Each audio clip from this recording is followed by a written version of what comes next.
Dinah and Shechem.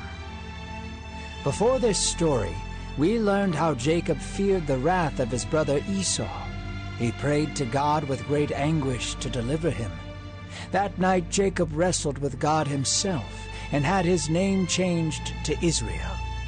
Esau forgave Jacob, and the two went their way.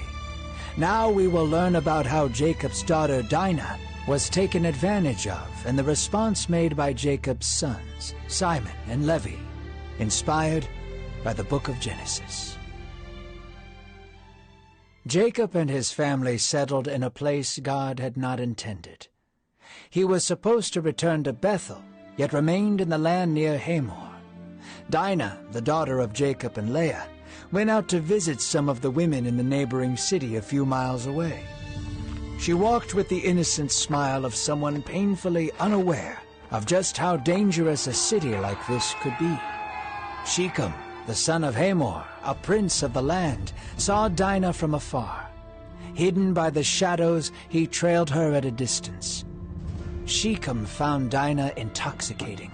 He drew closer and closer, watching as she maneuvered through the busy streets. Shechem, like many young rich rulers of his time, knew if he wanted something, he needed just take it for himself. And he wanted Dinah. He burned with a self-serving and violent desire. Shechem suddenly and secretly seized Dinah and drug her away. Flailing and fighting, Dinah realized there would be nobody there to help her. Shechem humiliated Dinah and raped her. Dinah was sent on her way humiliated and defiled. Yet instead of releasing her with threats, Shechem spoke tenderly and with gentleness. His soul felt drawn to Dinah, and he mistook his twisted and selfish desires with actual love and affection. So Shechem spoke to his father Hamor, saying, "Get me this girl for my wife." Word came to Jacob about the assault of his daughter. A contemplative calm came upon him. His sons were working in the field with the livestock, and he needed time to think before releasing the information to them. As Jacob waited in brooding silence, Shechem and his father Hamor came to Jacob to speak of marriage. He would not be able to get a word in before the sons of Jacob came racing in with rage. A small army of men ran from the fields as soon as they heard, and immediately met them with indignant rage. Under no circumstances would they allow Shechem to have their sister. Hamor, finally able to speak after the barrage of angry brothers, turned to Jacob and said, "Shechem's soul longs for your daughter, Jacob. Let us consider a marriage, and all my land can be opened up to you for trade, property, and farming." Shechem then began to speak. There was a look in his eyes, a look of genuine affection and love, yet behind them seemed to be a mind capable of hideous things. It sent an uneasy shiver down the spines of Jacob's brothers. He spoke, saying, "Let me find favor in your eyes, and whatever you desire from me I will give. Name your price, and I will honor it. Just please let me have Dinah as my wife." Jacob and his sons were men of God, and had set themselves apart from the rest of the world. Yet their kindness was not weakness. They were men of honor and loved their sister deeply. Their resolve to protect her would not wane. The brothers answered Shechem and Hamor, "It would disgrace us to give our sister to someone uncircumcised. Our only condition is that you and all your men be circumcised. Then we will give all our daughters to be with your men in marriage, and we can become one people, sharing in all things." These words pleased Hamor and Shechem. Not only did Shechem get his desire, but the whole land would get to share in the abundant resources of Jacob's family. Yet they rejoiced naively, for Jacob's sons would not forgive what Shechem had done to their sister. As promised, Hamor and Shechem went to all of the men in their land and had them circumcised. Men, young and old, took blades to their foreskins. Hamor's people did so gladly, though in a great amount of pain, because they knew they were going to become rich, and Shechem would get Dinah. Shechem took Dinah to his home, and she dwelt there for 3 days under his roof, captive and afraid. On the third day, the city was quiet. The sun was making its way down towards evening. The heat of the day was colliding with the cool breeze of evening. The men of the land were resting, sore, and doing their best to not make any sudden movements. The pain was nearly unbearable, but worth it for more livestock and influence. While they all remained in their beds, 2 pairs of footsteps can be heard coming through the gates. 2 sons of Jacob, Simon and Levi, entered the city with swords in their hands. No mercy. No politics or chances to plead their cases. No negotiations or empty threats. With ferocity and decisiveness, the 2 plunged their swords into the flesh of all Hamor's men.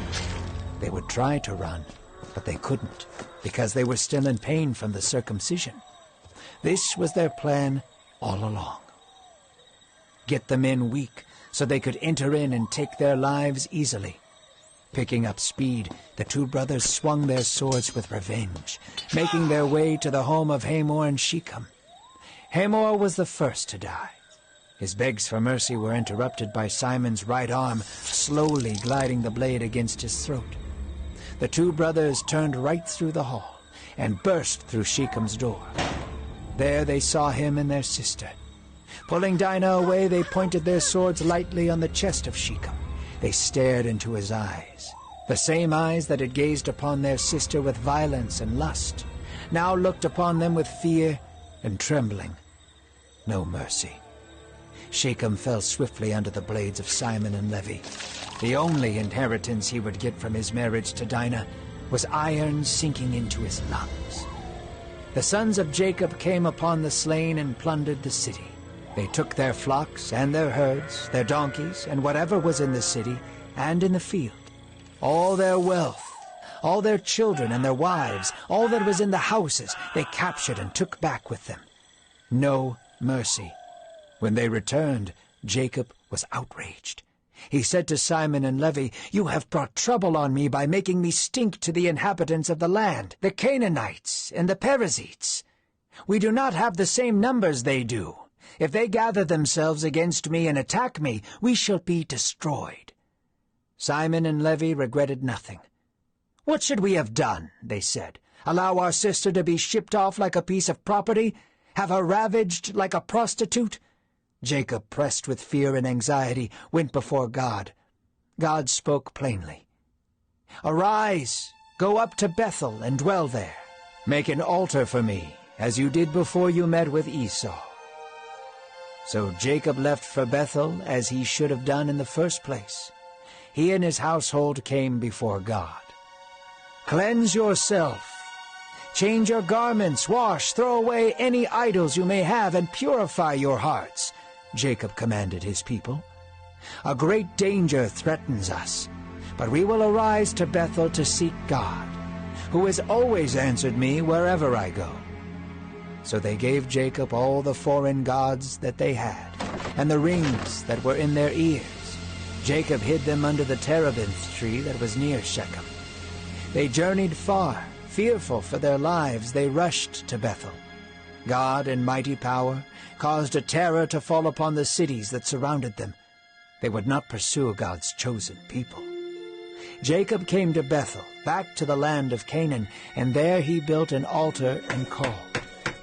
And God said to him, "I am God Almighty. Be fruitful and multiply. A nation and a company of nations shall come from you, and kings will come from among you. The land that I gave to Abraham and Isaac I will give to you, and I will give the land to your offspring after you."